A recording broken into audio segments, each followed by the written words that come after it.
Hi there, this is John from Volbeat, and you're listening to United Rock Nations. Hello, guys of United Rock Nations. We are an amazing company with John of Volbeat. How are you? I'm pretty good. How are you? Very well, thank you. Of course, we are here to talk about the new album, God of Angels Trust. I have a first question about the band because Michael took a break to recover from vocal cord surgery and tour with As in Hell. How this this time change influence your musical approach on this new album? Well, I mean, yeah, he had his surgery and stuff like that, and as you said, the S and Hell thing. But we started rehearsing, the new songs that became God of Angels Trust before he went on tour with S Ah, and Hell. okay. We were to, I think, if I'm not mistaken, I think we had all 10 songs ready, and then he went on tour with S and Hell. As for his vocals, yeah, he kind of kept quiet for a while, but the lyrics usually is not the first thing that he comes up with anyway. So he would actually, just hum into the microphone and maybe come up with a few made up words along the way because, excuse me, he was actually told that he shouldn't be completely quiet. He had to train his Absolutely. voice again, but he wouldn't, of course, strain it or anything. So there were kind of a deadline, and he said, let's see if we can get the songs ready for what became the new album before I go on tour. And then while I'm on tour, you guys can relax for those 4 weeks or how long the tour ever was. And so when he was done with that and he came back, we were just rehearsing and see, do these songs actually holds up, or do we need to change around them? And I think, as I recall, there was probably only one song that we couldn't really get right, so to speak. And we kept on trying, but there was just something about that one that didn't really work, neither for his vocals or for the music. And in the end, we sat down and talked a little bit about it because we were like, okay, should we maybe perhaps do 12 songs and maybe have, one or two as a bonus thing or B-sides or whatever. And we agreed, the three of us, that one song, there was something about it that didn't work. And he ended up saying, okay, you know what, I'm going to go home and see you in 2 days. And then I hopefully have a new idea. And if not, then it's over. And he came back with the new rhythm parts and new vocal lines, and that was it. Do you have some fear about the recovery of the vocals? Because when we are talking about goals, it can be dangerous for the future. No, not really, because what we did in the studio, actually, and we did it actually on the previous album too, on Servant, because he had some throat problems doing that. Once we had the drums down, um, he would lay down some guitars for some songs, maybe, I don't know, 3 4 songs, and then he could say, okay, I think the voice is good today, so let's do vocals for maybe an hour or maybe 2 hours, and then take a break, and then we can do more guitars, or we can do bass, or whatever we wanted Absolutely. to do. So he would go in and do vocals, let's say maybe in the morning, and then after maybe an hour or 2 hours, he would say, okay, I feel that I need a break, and then he could do guitars and stuff like that. But we haven't. I guess the next big challenge is to see how it's going to hold up when we go on tour. I'm not Absolutely. I'm not afraid that it will break or something like that. But when you are on tour, people get sick on tour. You would have the flu or you would have a cold and this and that. So but I think it's going to hold up. He seems to be back on full strength with his voice. He also, now he has a vocal coach that he Oh, that yes. helps him a lot. And he changed the way that he's singing now than he used to back in the days. He changed it around a little bit. And again, for this album, if you really pay attention, there's a lot of uh moments in the songs where he's not singing, and that's, Exactly. again, not only to save his voice, but also, because on some of the previous albums he was singing all the time. There's no room for everything because he was singing all the time, and this time he said, I'm gonna try and let the music take a bit more in the front seat this time, and don't sing all the time. Right. Fantastic. So let's talk about the departure of Rob. So now the band operates as a trio plus Fleming. Yep. So how did that affect the dynamic of the band and the musical direction of the album? Well, for the musical direction, it didn't affect anything. Because everything was done by Michael. More or less, everything was made by Michael anyway. And about the dynamic of the band? I don't think it really hasn't changed that much. I mean, because again, you got to remember, Rob is based in the U.S., so he would only be here for a certain amount of time anyway. And when we were rehearsing the songs, even though Rob appears on them and did both rhythm and leads and whatever he would do, he wasn't really there for the longest part until we actually had the songs. And then Rob would usually come in and we would show him the songs or send the songs to him, and then he would add his part to it. So it haven't really affected that much anything. Obviously, Okay. Fleming is a different guitar player than Rob was, and Fleming is a different personality, But I will say this, and that's no disrespect to Rob or anything, but Fleming is Danish, and we have a very, very strange sixth sense of humor within the band. We love to pick on each other. Even now as an adult, we still pick on each other. And Rob, being an American, the American humor is just different. And I think even now, sometimes he had trouble understanding what we were doing and saying, even though, of course, we would speak English with him. That's obvious. But I think sometimes he actually hated that we were speaking Danish because he thought we were talking about him, which we weren't. So is Fleming a permanent member of the band or just in replacement of Rob? Right now, Fleming has committed himself to be touring with us for this year. So right now, he's much a member of the band as anybody else, But he's not permanent, so to speak. But Fleming was kind enough to help us out on the tours that we did in 23. He also did, of course, the two maiden shows with us, and he has committed himself to be touring with us for this year. So right now, yes, Fleming is a member of the band. Okay, fantastic. So we know that the album was written and recorded in just 5 weeks, Mm-hmm. which is impressive nowadays. How how did that speed influence the energy of Sound of God and of Angels and Trust? Well, again, this is kind of a throwback thing because that's how we used to record. The first, I guess, 3, maybe even 4 albums were recorded within days, so to speak. But you also have to remember that we are very, very well prepared once we go into the studio. We have the songs that we need. We do know exactly what each other are going to do. I mean, sometimes little things can happen in the studio where you kind of go, "Whoops, that's not what I thought it was." But it's so we are, because it is expensive to go in the studio. It's not cheap. Absolutely. And like I said, we are very well prepared, and if things go right in the studio and it goes well, we can hammer out maybe 4 or 5 songs a day, drum wise and guitar wise, once the drums are done. And on this album, not to brag, but most of the songs on this album is actually first takes drum wise. Wow. Of course, nowadays, you have Pro Tools and you have all these fancy robots, so you can edit in and out, but most of them are actually first takes. And then if there was maybe one slight thing that wasn't completely in sync, you can go back and forth.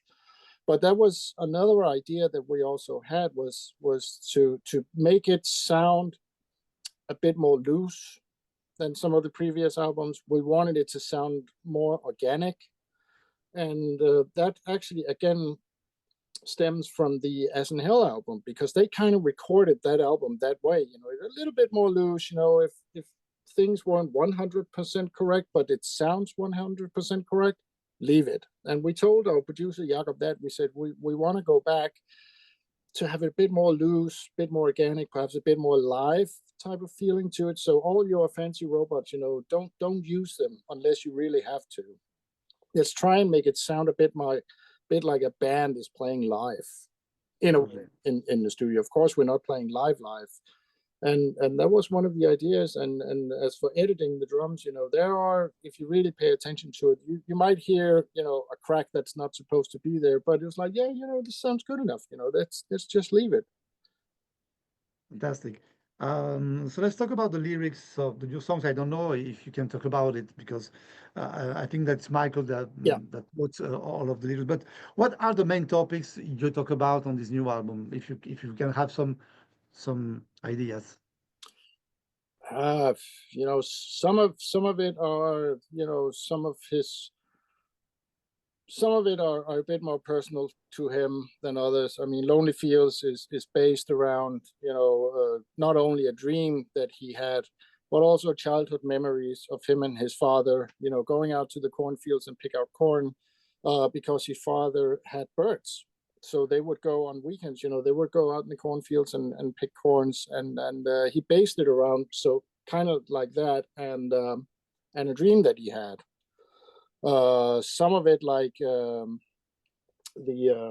goat song, as I call it, in the barn of the blah blah blah, is Yeah. it's kind of like a horror movie thing. It's more like a horror movie thing. But there's also songs, Bmans Hand is kind of based around some serial killers. Not gonna mention any names because there's no need to promote those kind of people. But Absolutely. it's based around several, serial killers. But so it's a mix of some of his more personal stuff, and some of it is pure imagination. I would like to talk about some songs Hmm. that I like a lot on this album. One of my favorite album is By a Monster's Hand. Yeah, It's a beautiful mix between heavy thrash and melodic parts. So tell us more about that song. I love a lot that song. it's I think Biomancer's Hand was actually probably the first one that we started working on. Oh, I think so. It's definitely one of the first ones, and I think it was that the one that was kind of leftover riff from the S in Hell. I'm not sure, but again, it was kind of a little bit of a throwback to what we used to do, back in the days. Have a bit more, let's say, a tougher riff based kind of song, instead of going through the big melody chorus type of thing. It was based around the riff, and it came and pretty quickly. I think it only took us like maybe one or two rehearsals, and then the song was there. And as for the lyrics, that's the one about the serial killers that we don't talk about. okay, just before, yes. So, uh, in the barn of the goat giving birth to Saturns Spawn in the dying world of doom. Yeah, It's quite intriguing. Uh, yeah. why this title so long? What's the story of this inspiration behind it? But that one, as I recall, uh, he had the title. I think I might be wrong about this, but I think it started out as a kind of a joke title. Because in metal it's always, Satan and goats and all that stuff, all the evil stuff. Exactly. So I think Exactly. he actually had the title, and then he said, "How about try to make a song where the title will be the chorus, so to speak?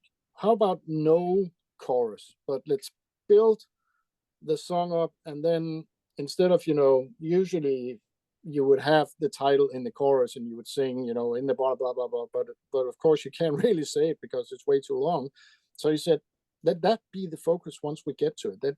Let that kind of be the chorus without even actually being a chorus. And that was a pretty interesting process, because the song itself, once we all chip in, that's very typical Volbeat. That we call it Gola Gola riff. We've had a bunch of those, so that was actually kind of simple. But the idea was, let's try to make a song without really having the usual chorus, and once it comes to the breakdown, then the title will be there. And as Talking for, about and as for the lyrics, it's based around several bad horror movies. okay, okay. That's a question I would like to talk about the lyrics. Yeah. I thought it was more really, it's not religious. No, no, no, no, no, no, no, no, no. Okay. No, because birth to Saturns Spawn in the bar. Yeah, but I mean, how many horror movies hasn't there been released over the years? Let's just say Rosemary's Baby is one of them, The Exorcist, perhaps even, and tons of very, very bad C movies over the years that both have goats and Satan and all that stuff. So it's more of a just typical horror stuff. Okay, fantastic. One of my favorite song of the album is also "Better Be Fueled Than Tamed," with that punk spirit. I think it's really punk spirit, and I love a lot punk. So tell us more about that song. Yeah, like you said, it's one of those happy type of punk songs. But again, we've had a lot of those over the years. I mean, we like punk rock, all of us, and it's just came all of a sudden. Again, when he came up with the idea for the riff, it's like, oh yeah, this has to be some sort of up tempo type of theme song to it. And like I said, yeah, we have a bunch of those anyway, and it's good to have a little punk rock song here and there. Absolutely. Your greatest of all tour worldwide kicks off in June. Mhm. So how are you preparing for the shows? Well, right. Oh, for the shows? Yeah. Well, first of all, we sacrifice a virgin to Satan. Everybody knows that. Drink the blood of the sheep and all that stuff. No, we don't. I mean, well, what do we do? I mean, we don't really do much, actually, to be honest. Yeah, I mean, we try to take as good care of ourselves as we can while we're on tour. Try to eat well. Sleep is a big factor. Try to get some sleep. And yeah, I mean, right now we are rehearsing intensively. You are rehearsing at the moment. Yeah, of course we're rehearsing right now at the moment. Try to still put together the set list that's gonna open the tour. The set list is probably going to change a lot during the whole tour. I mean, there's songs in the US. So you won't play the same songs each night? Well, I mean, probably for the US and the Canada run, we will probably stick pretty close to that set. But there are songs that we play in the US and Canada that we don't play in Europe because they don't really have any effect in Europe. And in Europe, there are some other songs that don't really resonate with the US Canadian audience. So that's going to be changed a bit. Our main goal is actually doing the whole tour cycle to actually play all 10 songs of the new album. Not on the same set list, not at all. But during the tour, hopefully try and be able to play all 10 songs. To see first of all, because we want to play the new songs, and second of all, also to see, do they all work live? I mean, we might have an idea of that they work, but maybe once we get out there, we may find out that might be 2 or 3 of them that will not work. But the only way we can figure that one out is actually by try to play the new songs, all the new songs. And what can we expect from this tour about the backdrop and everything? Is that different from the past tours? I think this time the idea actually to kind of keep it simple, go back again. We have tried the big stage shows with screens and fire and Yes. all that stuff, but I mean, you can only do so much with fire and pyro. You can only do so much, and we've tried it, and it was fun. But for us, it has always been about the music. The music has to be able to stand on its own, and then you can put out all stuff. But so this time, I think we are trying to go back and kind of scale it down. I have some different backdrops, some lights, and I think there will be screens, but not like it used to. We're going to try to scale it down and keep it a bit more simple, more like I would say probably more like what Motorhead would do. Oh, yes. Okay. What is the most difficult when you are touring each day playing?